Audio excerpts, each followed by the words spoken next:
So good morning guys. तो चलिए start करते हैं आज के यानी कि 28 मई के इंपॉर्टेंट करंट अफेयर्स को। तो इस प्रश्न में आपसे पूछ रहे हैं, अभी हाल ही में BWF मलेशिया मास्टर्स 2024 का पुरुष एकल का खिताब किसने जीता, मेंस सिंगल टाइटल किसने जीता? तो आंसर होगा विक्टर एक्सेलसेन ने। तो यहाँ पे हम बात कर रहे हैं BWF मलेशिया मास्टर्स 2024 की। इसका आयोजन कहाँ पे हुआ होगा? कुआलालंपुर मलेशिया में ही अभी 21 से लेकर 26 मई 2024 तक हुआ था।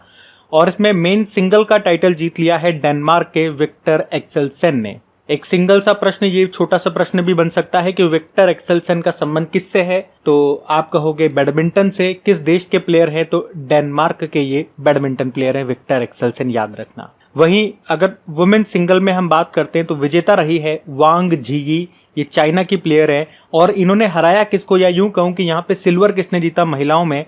तो पीवी सिंधु ने। पीवी सिंधु ये भारतीय शटलर हैं। शटलर बैडमिंटन प्लेयर को ही कहते हैं, तो इनका नाम भी ध्यान में रखना। बाकी बैडमिंटन वर्ल्ड फेडरेशन की बात करें, स्थापना होती है 1934 में। हेडक्वार्टर कुआलालंपुर मलेशिया में है और इसके प्रेसिडेंट है पॉल एरिक। अच्छा, बैडमिंटन से ही आपको याद दिलाऊं तो अभी हमारी जो बेस्ट बैडमिंटन प्लेयर की जोड़ी है सात्विक साईराज रंकीरेड्डी और चिराग शेट्टी की जोड़ी। अभी इन्होंने फ्रेंच ओपन में मेंस डबल का खिताब जीता था। उससे पहले थाईलैंड ओपन में मेंस डबल का खिताब भी इन्होंने ही जीता था। और 2023 का मेजर ध्यानचंद खेल रत्न पुरस्कार भी इन्हीं को मिला था। ये जो फ्रेंच ओपन और ये जो थाईलैंड ओपन में आपको बता रहा हूँ, ये 2024 वाले ही है, बिल्कुल लेटेस्ट बता रहा हूँ, 2024 वाले। या जिस भी क्वेश्चन में मैं आपको रिवीजन करवाता हूँ ना, वो बिल्कुल लेटेस्ट इसी ईयर का होता है, 2024 का ही। तो एक एक पॉइंट को बिल्कुल ध्यान से सुना करें। इसके अलावा अभी बैडमिंटन एशिया टीम चैंपियनशिप 2024 का आयोजन जो मलेशिया में हुआ था, उसमें इंडियन वुमेन टीम ने गोल्ड जीता था। और याद रखना 2025 में जो BWF world junior badminton championship का आयोजन है वो कहाँ पे होगा? गुवाहाटी में होगा, असम के गुवाहाटी में। एक भारतीय बैडमिंटन प्लेयर का नाम आपने सुना होगा, साई प्रणीत। इन्होंने खेल से रिटायरमेंट ले लिया। और इसी तरह से जापान के एक फेमस बैडमिंटन प्लेयर हैं केंटो मोमोटा, इन्होंने भी रिटायरमेंट ले लिया है। और ये सबसे इंपॉर्टेंट कप है बैडमिंटन का जो हमारे लिए बड़ा आसान कर दिया। कैसे? पहले तो ये देखो, थॉमस कप और एक है उबेर कप। सिंपल सा पहले याद रखेंगे, इनका संबंध बैडमिंटन से है। थॉमस कप इसका संबंध पुरुषों के बैडमिंटन से है और उबेर कप ये महिलाओं का बैडमिंटन टूर्नामेंट होता है। तो अभी दोनों को किसने जीत लिया है? चाइना ने जीत लिया है। दोनों में कौन हार गया है या रनर अप उपविजेता कौन रहा? इंडोनेशिया रहा। इसीलिए हमारे लिए याद रखना आसान हो गया। बाकी अगर बात करें बैडमिंटन एसोसिएशन ऑफ इंडिया की, तो इसकी भी स्थापना होती है 1934 में ही। हेडक्वार्टर नई दिल्ली और हेड हैं हेमंत बिस्वा शर्मा, जो कि आप जानते हो असम के मुख्यमंत्री हैं। और ये कुछ कप्स हैं बैडमिंटन से संबंधित, जैसे कि Thomas cup, Uber cup, Sudirman Narang cup, Rahmatullah cup, Chadha cup. तो ये सारे ध्यान रखना पॉइंट्स। अगला प्रश्न देखते हैं। फिर आपसे पूछ रहे हैं, एशियाई चैंपियनशिप में जिम्नास्टिक में स्वर्ण पदक जीतने वाले पहले भारतीय कौन है? तो पहले भारतीय हैं तो प्रश्न इंपॉर्टेंट है, तो इसका तो उत्तर हो जाएगा दीपा कर्माकर। त्रिपुरा के जिम्नास्ट हैं ये दीपा कर्माकर, जो अभी किसी भी एशियाई चैंपियनशिप में गोल्ड मेडल जीतने वाली पहली भारतीय जिम्नास्ट बन गई हैं। अभी जो Asian women's artistic gymnastics championship 2024 हुआ, कहाँ पे हुआ ये भी याद रखना? उज्बेकिस्तान की कैपिटल ताशकंद में। वहां पे इन्होंने अभी गोल्ड जीता है। और अभी तक जिन जिन एशियाई जिम्नास्ट चैंपियनशिप में भारत पदक लेकर के आया, वो लिस्ट मैं आपके सामने रख रहा हूं। आप देख सकते हो उनमें भी कि जितनी बार भी भारत मेडल लेकर के आया, हर बार ब्रोंज मेडल ही मिला है हमको। और ये पहली बार है जब भारत गोल्ड लेकर के आ रहा है। तो प्रश्न इंपॉर्टेंट है। दीपा कर्माकर के बारे में बात कर ले, मैंने आपको कहा ये एक जिम्नास्ट है, याद रखना। और कहाँ से बिलोंग करती है? त्रिपुरा से बिलोंग करती है भारत में। और इन्होंने 2016 में रियो ओलंपिक में भाग लिया था और इस तरह से वो समर ओलंपिक में क्वालिफाई करने वाली पहली भारतीय महिला जिम्नास्ट बनी थी।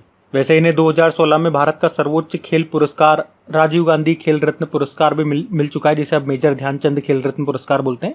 और 2017 में पद्म श्री भी इनको मिल चुका है, जो कि भारत का चौथा सर्वोच्च नागरिक सम्मान है। तो दीपा कर्माकर का नाम आप याद रखेंगे। इनका संबंध किस खेल से है ये भी याद रखना, जिम्नास्ट है ये।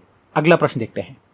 फिर आपसे पूछ रहे हैं, अभी कांस फिल्म फेस्टिवल में ग्रांड प्रिक्स पुरस्कार जीतने वाली पहली भारतीय फिल्म कौन सी है? तो आंसर होगा all we imagine as light. अब इस प्रश्न में कांस फिल्म फेस्टिवल से जितने भी पुरस्कार हैं हमारे लिए इंपॉर्टेंट, मतलब इस बार के कांस फिल्म फेस्टिवल में जितने भी भारतीयों ने पुरस्कार जीते हैं वो सारे मैं आपको बताऊंगा डिटेल में। जो जो जानकारी हमारे लिए इंपॉर्टेंट रहेगी एग्जाम पॉइंट ऑफ व्यू से, उस तरह से मैं आपको बताऊंगा। पूरा कांस फिल्म फेस्टिवल जो इस बार हमने टुकड़ों में पढ़ा था अभी तक करंट अफेयर्स में, वो सारा एक साथ लेकर के आ रहा हूं, तो बिल्कुल ध्यान से सुनना इस प्रश्न को। शुरुआत करें कांस फिल्म फेस्टिवल की। 2024 में ये इसका कौन सा एडिशन है, याद रखना 77 नंबर का। ये 14 से लेकर अभी 25 मई 2024 तक हुआ था। कहां पे होता है? हर बार पेरिस, फ्रांस में ही होता है। तो पहले प्रश्न के हिसाब से हम चलते हैं। तो इसमें पायल कपाड़िया के द्वारा निर्देशित फिल्म है all we imagine as light. इसने फीचर फिल्म कैटेगरी में ग्रैंड प्रिक्स पुरस्कार जीता है। मतलब आप कह सकते हो ये कैटेगरी में, जब आप कहते हो ना किसी को बेस्ट फिल्म का पुरस्कार मिला, तो उस कैटेगरी में ये दूसरे नंबर पे आता है। दूसरा सबसे बड़ा पुरस्कार है जिसको कहा जाता है ये ग्रैंड प्रिक्स, जो सबसे बड़ा पुरस्कार होता है, यानी कि जो बेस्ट फिल्म का पुरस्कार हम बोलते हैं, तो वहां पे इसे कहा जाता है पाल्मे डियोर या फिर गोल्डन पाम अवार्ड। वो भी मैं आपको बता दूं, वो मिला है एनोरा मूवी को, जिसके डायरेक्टर हैं सीन बेकर। अभी पूरी लिस्ट में आपको बताऊंगा। पहले हम भारतीयों की हम बात कर रहे हैं। तो एक भारतीय तो हमने देख लिया, पायल कपाड़िया। इनकी फिल्म का नाम क्या है वो भी देख लिया, all we imagine as light. और इन्होंने कौन सा पुरस्कार जीता? ग्रैंड प्रिक्स पुरस्कार जीता। अच्छा, इसके अलावा एक और पॉइंट ऐड करना इन्हीं के रेस्पेक्ट में, कि इनकी इसी फिल्म को अभी पाल्मे डियोर या गोल्डन पाम के लिए भी नॉमिनेट किया गया था। जो मैंने अभी आपको कहा ना, जो इसमें सर्वोच्च सम्मान होता है फिल्म कैटेगरी में, लेकिन नॉमिनेट किया गया था, लेकिन मिला नहीं इनको। मिला दूसरे नंबर का पुरस्कार है जिसे ग्रैंड प्रिक्स कहा गया। और इस तरह से 30 साल के बाद इस कैटेगरी के लिए नॉमिनेट होने वाली ये पहली भारतीय फिल्म बनी थी। तो इनका नाम और इनकी फिल्म का नाम इंपॉर्टेंट हो जाता है। अब इनके अलावा एक और भारतीय हैं, प्रसिद्ध भारतीय सिनेमेटोग्राफर हैं वो, संतोष सिवान इनका नाम है, जो कांस फिल्म फेस्टिवल में प्रतिष्ठित पियरे एंजिनिक्स ट्रिब्यूट पुरस्कार जीतने वाले पहले एशियाई व्यक्ति बन गए हैं। पहले भारतीय नहीं, पहले एशियाई बन गए हैं। तो इनका नाम भी ध्यान में रखेंगे। बाकी आपके सामने पूरी लिस्ट लगा दी, आप देखोगे इस बार कांस फिल्म फेस्टिवल में 4 भारतीयों ने पुरस्कार जीते हैं। ये अनासुया सेन गुप्ता का नाम हम पढ़ चुके हैं करंट अफेयर्स में। इनकी फिल्म आई थी शेमलेस, और इसके लिए अनसर्टेन रिगार्ड कैटेगरी में बेस्ट एक्ट्रेस का पुरस्कार जीता था, और ये पुरस्कार जीतने वाली ये पहली भारतीय महिला बनी थी। तो इनका नाम इंपॉर्टेंट हो जाता है। और इनकी इस शेमलेस मूवी के डायरेक्टर कौन है? एक बुल्गेरियन डायरेक्टर हैं, मैं आपको नाम बता चुका हूं। चलिए आप बताइए उनका नाम क्या है? तो उनका नाम है कॉन्स्टेंटिन बोजानोव। इनके अलावा चिदानंद नायक के बारे में हमने पढ़ा था, उनकी शॉर्ट फिल्म है sunflower were the first ones to know, और इसने ला सिनेफ पुरस्कार जीता था। बाकी पायल कपाड़िया और संतोष सिवान के बारे में अभी मैंने आपको बता ही दिया है। बाकी और क्या पॉइंट्स बनते हैं यहाँ पे भारत से संबंधित, तो एक तो ये पॉइंट बन जाएगा कि भारत ने पहली बार कांस फिल्म फेस्टिवल में भारत पर्व की मेजबानी की थी। उसके अलावा प्रसिद्ध भारतीय फिल्म निर्माता और निर्देशक हैं श्याम बेनेगल, उनकी फिल्म है मंथन, उसको यहाँ पे प्रदर्शित किया गया। और इसी तरह से मौसम अली, इनकी फिल्म इन रिट्रीट को भी यहाँ पे प्रदर्शित किया गया। तो ये 2 पॉइंट और बनते हैं यहाँ से। बाकी देखो, जिस तरह से हर फिल्म पुरस्कार में 2-4 कैटेगरी फिक्स होती है, हम पढ़ते हैं, जैसे कि best director, best film, best actor, best actress, उसी तरह से यहाँ पे भी है। वो भी एक बार मैं आपको बता देता हूँ। जैसे कि बेस्ट फीचर फिल्म के लिए मैंने आपको बता ही दिया, जो यहाँ पे बेस्ट फीचर फिल्म का पुरस्कार होता है उसको किस नाम से जानते हैं? पाल्मे डियोर या फिर गोल्ड पाम। ये एनोरा मूवी को मिला, अमेरिका की मूवी है, और इसके डायरेक्टर हैं सीन बेकर। और बेस्ट फीचर फिल्म कैटेगरी में ही जो दूसरा सर्वोच्च पुरस्कार होता है वो एक भारतीय को मिला है, और ये हमने देखा अभी किस मूवी को मिला, all we imagine as light, और ये किसकी मूवी है? पायल कपाड़िया की। उसके अलावा फीचर फिल्म के लिए बेस्ट डायरेक्टर का अवार्ड मिला मिगुएल गोम्स को, ये पुर्तगाल के हैं, इनकी फिल्म ग्रैंड टूर के लिए। अब ये सारे अंग्रेजी नाम आएंगे नीचे। जैसे कि बेस्ट एक्टर का अवार्ड मिला है जेसी प्लेमंस को, ये अमेरिकी हैं, इनकी फिल्म काइंड्स फॉर काइंडनेस के लिए। बेस्ट एक्ट्रेस का अवार्ड सेलेना गोमेज को मिला है, ये अमेरिकी एक्ट्रेस है, इनकी फिल्म एमिलिया पेरेज के लिए। और एक विशेष पुरस्कार भी यहाँ पे दिया गया मोहम्मद रसूलफ के द्वारा निर्देशित the सिंड for the sacred fig के लिए। अच्छा, इसके अलावा 3 नाम हम लोगों ने और देखे थे जिनको मानद पाल्मे डी और पुरस्कार के लिए चुना गया था, जो कि इसका सर्वोच्च सम्मान होता है, कांस फिल्म फेस्टिवल का सबसे बड़ा सम्मान कहा जाता है। वो 3 कौन कौन है? एक तो मेरिल स्ट्रीप है, अमेरिकी एक्ट्रेस, जॉर्ज लुकास, अमेरिकी फिल्म डायरेक्टर, और एक जापान की स्टूडियो घिबिली कंपनी है, उसको भी चुना गया था।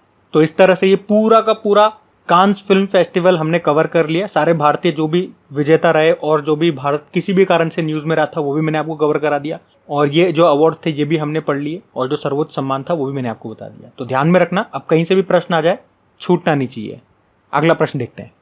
फिर पूछ रहे हैं अभी हाल ही में वर्ष 2023-24 में सर्वाधिक ट्रांसमिशन लाइन जोड़ने वाला राज्य कौन सा है? तो आंसर होगा उत्तर प्रदेश। तो अभी केंद्रीय विद्युत प्राधिकरण के द्वारा जारी आंकड़ों के अनुसार 2023-24 में राज्य ट्रांसमिशन कंपनियों के द्वारा ट्रांसमिशन लाइन जोड़ने के मामले में उत्तर प्रदेश टॉप पर है। वैसे पिछली बार भी 2022-23 में भी इस मामले में उत्तर प्रदेश ही टॉप पर था, लेकिन अगर इस बार की बात करते हैं 2023-24 की, तो इसमें उत्तर प्रदेश 220 किलोवोल्ट या उससे अधिक की 1460 किलोमीटर की ट्रांसमिशन लाइनें इसने जोड़ी है। तो पहले स्थान पे उत्तर प्रदेश, दूसरे पे गुजरात और तीसरे पे इसमें तमिलनाडु है। ट्रांसमिशन लाइन से मतलब क्या हो गया?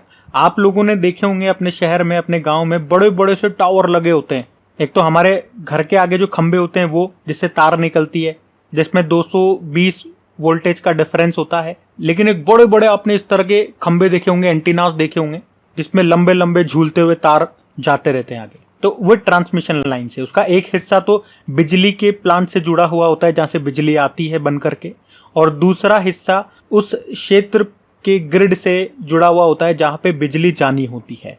इनमें हाई वोल्टेज पे बिजली ट्रांसमिट होती है, क्योंकि हमारे घर के बाहर वाले पे तो हमने कहा कितना वोल्टेज डिफरेंस होता है, 220 वोल्ट का, और यहाँ पे मैंने आपको बताया 220 किलोवाट या फिर उससे भी ज्यादा। तो याद रखना, सर्वाधिक ट्रांसमिशन लाइन जोड़ने वाला राज्य कौन सा है, मतलब जिसमें सबसे ज्यादा इस तरह की लाइनें डली है, तो उत्तर प्रदेश इसमें नंबर 1 है। अगला प्रश्न देखते हैं। फिर आपसे पूछ रहे भी हाल ही में नासा ने किस भारतीय को हॉल ऑफ फेम में शामिल किया है? तो आंसर होगा मुनीब अमीन भट्ट को। तो अभी अमेरिका के जो स्पेस एजेंसी है नासा, जिसने भारत से जम्मू कश्मीर के एक युवा साइबर सुरक्षा शोधकर्ता है मुनीब अमीन भट्ट, इनको अपने हॉल ऑफ फेम में शामिल किया है। वैसे मैं आपको बता दूं कि ये जो मुनीम अमीन भट्ट है, इन्हें 2023 में एप्पल सिस्टम में कमजोरियों की रिपोर्ट करने के लिए एप्पल के हॉल ऑफ फेम में भी शामिल किया गया था। अच्छा, हॉल ऑफ फेम से 2 प्रश्न आपको और याद आएंगे। अभी आईसीसी के क्रिकेट हॉल ऑफ फेम में शामिल होने वाली पहली भारतीय महिला कौन बनी थी? डायना एडुल्जी। और अभी टेनिस हॉल ऑफ फेम में शामिल होने वाले भारतीय कौन बने थे? लिएंडर पेस और विजय अमृतराज। और इसमें शामिल होने वाले ये पहले एशियाई पुरुष व्यक्ति बने थे, तो इनका नाम भी इंपॉर्टेंट है। अच्छा, ये अक्षता कृष्ण मूर्ति का नाम आपने सुना है क्या? मंगल ग्रह पर रोवर संचालित करने वाली पहली भारतीय बनी थी ये। और गोपी थोटागुरा पहले भारतीय अंतरिक्ष पर्यटक बने थे ये। अभी जेफ बेजोस के ब्लू ओरिजिन में ये गए थे अंतरिक्ष में घूमने के लिए NS-25 मिशन के अंतर्गत। बाकी बात नासा की हो रही है तो इसके बारे में जानते हैं। देखो, नासा की फुल फॉर्म होती है national aeronautics and space administration, और इसकी स्थापना भी तभी होती है जब DRDO की होती है, यानी कि 1958 में। वॉशिंगटन DC में मुख्यालय मिल जाएगा और इसके एडमिनिस्ट्रेटर प्रशासक हैं बिल नेल्सन। तो ध्यान रखना ये। अगला प्रश्न देखते हैं। फिर आपसे पूछ रहे हैं अभी हाल ही में अंतर्राष्ट्रीय परमाणु ऊर्जा एजेंसी का परमाणु सुरक्षा पर 4था अंतर्राष्ट्रीय सम्मेलन कहां पे आयोजित हुआ? तो आंसर होगा वियना। तो अंतर्राष्ट्रीय परमाणु ऊर्जा एजेंसी यानी कि इंटरनेशनल एटॉमिक एनर्जी एजेंसी, इसने भी परमाणु सुरक्षा पर अंतर्राष्ट्रीय सम्मेलन का आयोजन किया, और इस बार ये इसका 4था संस्करण था। 20 से लेकर 24 मई 2024 तक आयोजन किया। कहां पे? ऑस्ट्रिया की कैपिटल वियना में। और वियना किस नदी के किनारे स्थित है? अब आपको याद हो चुका होगा, डैन्यूब नदी के किनारे। और वियना में किसका हेडक्वार्टर आपको और मिलेगा? ओपेक का हेडक्वार्टर मिलेगा। तो अभी यहाँ पे इस सम्मेलन का आयोजन हुआ जिसकी थीम थी शेपिंग द फ्यूचर। अच्छा, अगर इंटरनेशनल एटॉमिक एनर्जी एजेंसी की बात करें तो इसकी स्थापना होती है 1957 में। हेडक्वार्टर वियना ऑस्ट्रिया हो गया। इसमें मेंबर कंट्रीज है 178 और हेड है राफेल ग्रोडी। यहाँ पे कुछ इंपॉर्टेंट समिट्स हैं, सम्मेलन से हम एक बार रिवाइज करते हैं। 2024 के ये सारे रहेंगे इंपॉर्टेंट। जैसे कि आपको याद होगा, अभी आर्टिफिशियल इंटेलिजेंस पर जो दूसरा सम्मेलन हुआ था अभी साउथ कोरिया के सियोल में हुआ था, और पिछली बार जो पहला हुआ था वो यूके के ब्लेचले में हुआ था। बाकी अभी वर्ल्ड फ्यूचर एनर्जी समिट का आयोजन यूनाइटेड अरब अमीरात में हुआ। वर्ल्ड सस्टेनेबल डेवलपमेंट समिट का आयोजन नई दिल्ली में हुआ। अभी पहली बार न्यूक्लियर एनर्जी समिट का आयोजन ये ब्रुसेल बेल्जियम में हुआ था। नवा रायसीना डायलॉग का आयोजन नई दिल्ली में हुआ था, जिसमें चीफ गेस्ट थे ग्रीस के प्रधानमंत्री किर्याकोस मित्सोताकिस। पहला digital India future skill summit ये असम के गुवाहाटी में हुआ। 7वां हिंद महासागर सम्मेलन पर्थ ऑस्ट्रेलिया में हुआ। विश्व सरकार सम्मेलन 2024 ये दुबई में हुआ। और याद रखना भारत जो है ये यूनेस्को की विश्व धरोहर समिति की अध्यक्षता करेगा 2024 में। दिल्ली में होगा इसका आयोजन, 46 नंबर का इसका संस्करण होगा। अभी vibrant Gujarat global trade show का आयोजन ये गांधीनगर में हुआ। नवा अंतर्राष्ट्रीय विज्ञान महोत्सव का आयोजन ये फरीदाबाद में हुआ और 27वां राष्ट्रीय युवा महोत्सव का आयोजन ये भी नासिक में हुआ था। और पहला भारत स्टीम बॉयलर एक्सपो का आयोजन ये भी असम के गुवाहाटी में हुआ था। ये 2024 के कुछ महत्वपूर्ण आपके सम्मेलन हैं, इंपॉर्टेंट समिट्स हैं, तो इनको ध्यान में रखिएगा। हम अगला प्रश्न देखते हैं। फिर आपसे पूछ रहे हैं अभी हाल ही में नेशनल डिफेंस एकेडमी के नए चीफ, नए हेड कौन बने हैं? तो आंसर होगा गुरचरण सिंह।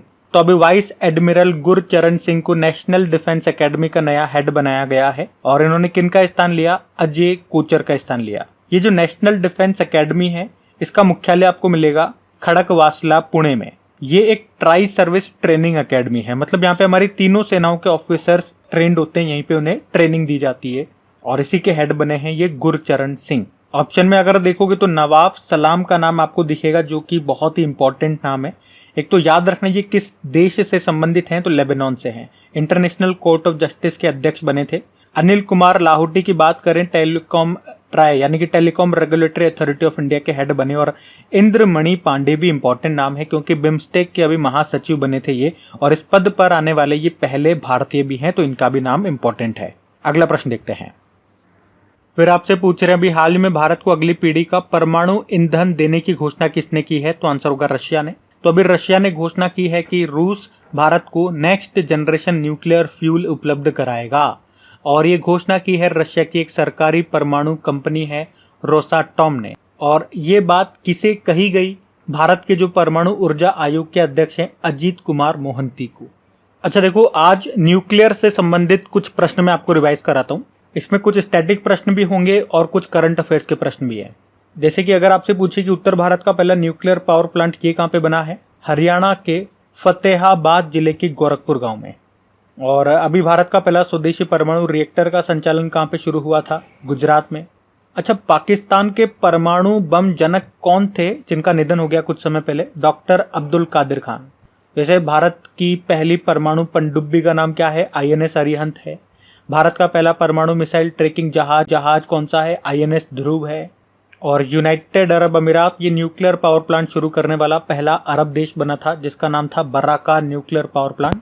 और आपको याद हो तो रशिया ने दुनिया की सबसे शक्तिशाली परमाणु सक्षम इंटरकॉन्टिनेंटल बैलिस्टिक मिसाइल का परीक्षण किया था जिसका नाम है RS-28 सम्राट। वैसे परमाणु परीक्षण के खिलाफ अंतर्राष्ट्रीय दिवस भी होता है जो 29 अगस्त को मनाते हैं, और एक अंतर्राष्ट्रीय परमाणु हथियार उन्मूलन दिवस भी होता है, international day against nuclear test, जो 26 सितंबर को होता है। अच्छा यूं बताओ, भारत ने अपना पहला परमाणु परीक्षण कब किया था? 1974 में, जिसको निकनेम दिया था स्माइलिंग बुद्धा, और दूसरा किया था 1998 में, उसको नाम दिया था ऑपरेशन शक्ति। बाकी भारत का सबसे बड़ा परमाणु संयंत्र ये आपको कुडनकुलम न्यूक्लियर पावर प्लांट मिलेगा, तमिलनाडु में है ये भी हमने रशिया की सहायता से बनाया था। और भारत का पहला न्यूक्लियर पावर प्लांट पूछेंगे तो तारापुर न्यूक्लियर पावर प्लांट है जो आपको मिलेगा महाराष्ट्र में। अच्छा, भारत में परमाणु ऊर्जा के संस्थापक कौन कहे जाते हैं? डॉक्टर जहांगीर भाभा।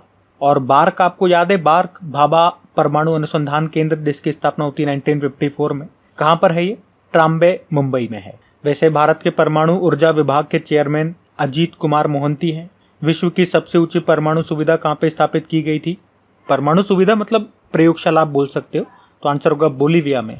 और याद रखना, अभी हमने पढ़ा था कि पहला परमाणु ऊर्जा शिखर सम्मेलन का आयोजन कहाँ पे हुआ? ब्रुसेल, बेल्जियम में। तो इस शीट में न्यूक्लियर से संबंधित मैंने आपको परमाणु से संबंधित बहुत सारे प्रश्न कराए। अब रशिया की भी बात हुई थी तो एक बार रशिया भी ले चलता हूं मैं आपको। ये रहा रशिया, कैपिटल मॉस्को होती है, करेंसी है रूबल। अभी 5वीं बार प्रेसिडेंट बने व्लादिमीर पुतिन, और अभी फिर से प्रधानमंत्री बने मिखाइल मिशुस्टिन। यहाँ की संसद को ड्यूमा कहते हैं। और आपको याद होगा कि जो भारत है ये रशिया से Igla S man portable air defence system, जिसे मैन पैड्स कहते हैं, ये खरीद रहा है भारत। हमने रशिया से S-400 air defence missile system भी लिया है जिसको हमने नाम दिया है सुदर्शन। अभी रशिया ने अंगारा A5 रॉकेट का सफल परीक्षण भी किया था। और एक रूसी अंतरिक्ष यात्री हैं जिनका नाम अभी न्यूज में था, ओलांग कोनोनेंको। क्यों न्यूज में था? क्योंकि अंतरिक्ष में सर्वाधिक समय तक रहने वाले ये अंतरिक्ष यात्री बने हैं। इस साल रशिया ब्रिक्स समिट को होस्ट कर रहा है। और रशिया का साइबर बैंक ने किस नाम से एआई चैटबॉट लॉन्च किया? तो गीगा चैट नाम से। और इस साइबर बैंक ने ही भारत में कहां पे आईटी यूनिट स्थापित किया, ये पूछेंगे तो आंसर करना बेंगलुरु में। अभी रशिया ने बुलावा नाम से एक इंटर कॉन्टिनेंटल बैलिस्टिक मिसाइल को भी लॉन्च किया था। और भारत और रशिया मिलकर के AK-203 असॉल्ट राइफल्स बना रहे हैं। और अभी कुछ राइफल्स बनाई गई और भारतीय सेना के जवानों को दी गई। कहाँ पे बनाई गई अगर ये पूछेंगे तो कोरवा यूपी में। और आपको याद होगा भारत और रशिया मिल करके श्रीलंका में एक एयरपोर्ट है जिसका संचालन मैनेजमेंट इन्होंने अपने हाथ में ले लिया। कौन सा एयरपोर्ट है? मटाला एयरपोर्ट है, याद रखना उसका नाम भी। भारत और रशिया ने मिलकर के ही ब्रह्मोस जो सुपरसोनिक क्रूज मिसाइल है उसका निर्माण किया था। और पहली बार हमने ये मिसाइल किस देश को बेचा है? तो फिलीपींस को बेचा है। तो इस तरह से रशिया काफी हमारे न्यूज में है, इनको ध्यान में रखना। सारे पॉइंट्स मैंने आपको करा दिए। अगला प्रश्न देखते हैं। फिर आपसे पूछ रहे हैं अभी हाल ही में वुमेन्स चैंपियंस लीग 2024 का खिताब किसने जीता? तो आंसर होगा बार्सिलोना फुटबॉल क्लब ने। तो यहाँ पे हम किसकी बात कर रहे हैं? वुमेन्स चैंपियंस लीग 2024 की। ये फुटबॉल का टूर्नामेंट है और इसी को जीत लिया बार्सिलोना फुटबॉल क्लब ने। यहाँ पे किसे हराया इन्होंने? लियोन फुटबॉल क्लब को हराया है। और बार्सिलोना फुटबॉल क्लब ने लगातार दूसरी बार ये खिताब जीता है। अच्छा, यहाँ पे फुटबॉल से संबंधित कुछ और प्रश्न मैं आपको बताऊं तो अभी AFC वुमेन्स एशियन कप 2029 ये उज्बेकिस्तान में होंगे, याद रखना। और ये पहला सेंट्रल एशियन कंट्री होगा इसको होस्ट करने वाला। और 2026 वाले ऑस्ट्रेलिया में होंगे, साथ में याद रखना दोनों। बाकी फीफा वुमेन्स वर्ल्ड कप जो 2027 में होंगे वो ब्राजील में होंगे। अभी इंडियन सुपर लीग 2023-24 का खिताब मुंबई सिटी फुटबॉल क्लब ने जीता था मोहन बागान को हरा करके। संतोष ट्रॉफी 2023-24 को सर्विसेज ने जीता, गोवा को हराया। 132वां डूरंड कप, एशिया का जो सबसे पुराना फुटबॉल टूर्नामेंट है वो डूरंड कप है। और पिछले साल जो ये हुआ था 132वां संस्करण, उसको मोहन बागान ने जीता था, ईस्ट बंगाल को हराया था। South Asian football federation under 19 football championship 2024, इसमें इंडिया और बांग्लादेश संयुक्त रूप से विजेता रहे। फ्रेंच ओपन फुटबॉल लीग 1, इसको Paris Saint Germain football club ने जीता। Men's AFC under 23 Asian cup को जापान ने जीता था, उज्बेकिस्तान को हराया था। और ऑल इंडिया फुटबॉल फेडरेशन के हेड हैं कल्याण चौबे। बाकी अभी BBC sports personality of the year 2023 चुना गया था मैरी एयरब्स को, ये इंग्लैंड की हैं। 20वां फीफा क्लब वर्ल्ड कप 2023 को सऊदी अरब में जो हुआ था उसको मैनचेस्टर सिटी ने जीता था। अभी बैलन डी और पुरस्कार पुरुषों में तो लियोनेल मेसी को मिला जो अर्जेंटीना के हैं, और महिलाओं में एटना बोनमार्टे को मिला जो कि स्पेन की है। फीफा मेंस वर्ल्ड कप जो 2022 में हुए थे 22वां संस्करण था, कतर में हुआ था, शुभंकर मैस्कॉट था लाइव, अर्जेंटीना विजेता रहा था, फ्रांस को हराया था। और अब जो 23वां संस्करण होगा 2026 में, ये 3 देशों में होगा, अमेरिका, कनाडा और मैक्सिको में। और जो इसका 25वां संस्करण होगा 2034 में, उसको होस्ट करेगा सऊदी अरब। सऊदी अरब उसी वक्त 2034 में 22वां एशियन गेम्स को भी होस्ट करेगा। बाकी ये मैंने आपको बता ही दिया। और पूरे विश्व में फुटबॉल को रेगुलेट करने वाली बॉडी है फीफा। स्थापना होती है 1904 में, हेडक्वार्टर है ज्यूरिख स्विट्जरलैंड, प्रेसिडेंट है गियानी इन्फेनिटो। और फुटबॉल से संबंधित यहाँ पे कुछ कप्स एंड ट्रॉफीज हैं, जैसे कि Roberts cup, Santosh trophy, Subroto cup, Durand cup, Ashutosh cup, Merdeka cup, ध्यान में रखना। वैसे एक फुटबॉल टीम में टोटल प्लेयर कितने होते हैं? तो 11 प्लेयर होते हैं, ये भी याद रखना। अगला प्रश्न देखते हैं। फिर पूछ रहे हैं प्रगति 2024 कार्यक्रम का आयोजन कहाँ पे किया गया? तो आंसर होगा नई दिल्ली में। तो प्रगति 2024 कार्यक्रम अभी 28 मई 2024 का इसका आयोजन किया गया। कहाँ पे किया गया? नई दिल्ली के इंडिया हैबिटेट सेंटर में। आयोजन कौन कर रहा है? केंद्रीय आयुर्वेदिक विज्ञान अनुसंधान परिषद इसका आयोजन कर रहा है। और प्रगति की यहाँ पे फुल फॉर्म भी है, pharma research in Ayurgyan and techno innovation. तो इतना सा ध्यान रखना, ये प्रगति 2024 कार्यक्रम है, आयोजन हुआ नई दिल्ली में, आयुर्वेदिक विज्ञान से संबंधित ये कार्यक्रम रहा। सो ये था आज का आपका करंट अफेयर्स का सेशन। उम्मीद करूंगा सेशन पसंद आया होगा। और वीडियो को अभी तक आपने लाइक नहीं किया तो प्लीज वीडियो को लाइक जरूर कीजिएगा और अपने दोस्तों के साथ में स्टडी ग्रुप में एक बार शेयर जरूर कर देना। और बाकी इसकी क्विज और PDF आपको मिल जाएगी क्रिक एग्जाम एप्लीकेशन में, जिसका लिंक नीचे डिस्क्रिप्शन बॉक्स में है। चलो अभी कल के करंट अफेयर्स का क्विक रिविजन करते हैं और सेशन एंड करते हैं। तो अभी हम 27 मई के इंपॉर्टेंट करंट अफेयर्स का क्विक रिविजन करेंगे। तो पहला प्रश्न पूछा अभी IPL 2024 का खिताब किसने जीता? कोलकाता नाइट राइडर्स ने जीता। फिर पूछा भारत सरकार के प्रोजेक्ट ईशान का संबंध किससे है? एक राष्ट्र एक हवाई क्षेत्र। फिर पूछा भारतीय वायुसेना के सेवारत कर्मचारियों और उनके परिवार के लिए एक आपातकालीन चिकित्सा प्रतिक्रिया प्रणाली को कहां पे शुरू किया गया? बेंगलुरु में। फिर पूछा भी सीरम इंस्टीट्यूट ऑफ इंडिया ने malaria vaccine R21 Matrix M की पहली खेप कहां भेजी? तो सेंट्रल अफ्रीकन रिपब्लिक देश में। फिर पूछा वर्ष 2024 में भारत का तीसरा यूनिकॉर्न कौन सा बन गया है? पोर्टर। और नेशनल एरोस्पेस लेबोरेटरीज के उपग्रह पर सिंथेटिक एपर्चर रडार तकनीक का परीक्षण करने वाली दुनिया की पहली कंपनी कौन सी बन गई? गैलेक्स आई। और विश्व थायराइड दिवस अभी 25 मई को मनाया। अभी IOCL ने XP100 की पहली खेप कहां पे निर्यात की? तो श्रीलंका। और अभी वैश्विक स्तर पर भारतीय शेयर बाजार ने $5 ट्रिलियन पूंजीकरण के साथ कौन सा स्थान हासिल किया? 5वां। और फिलिस्तीन राज्य को मान्यता देने की घोषणा भी किसने की? तो आंसर होगा स्पेन, नॉर्वे और आयरलैंड ने। चलो अभी कल का होमवर्क प्रश्न देखते हैं और सेशन एंड करते हैं। तो कल की वीडियो में पूछा था इंडियन एयरफोर्स ने उत्तराखंड में जंगल की आग से निपटने के लिए कौन सा ऑपरेशन चलाया था? तो आंसर होगा बाम्बी बकेट ऑपरेशन। आप सभी ने प्रश्न का बिल्कुल सही उत्तर दिया। अब ये आज का आपका होमवर्क प्रश्न।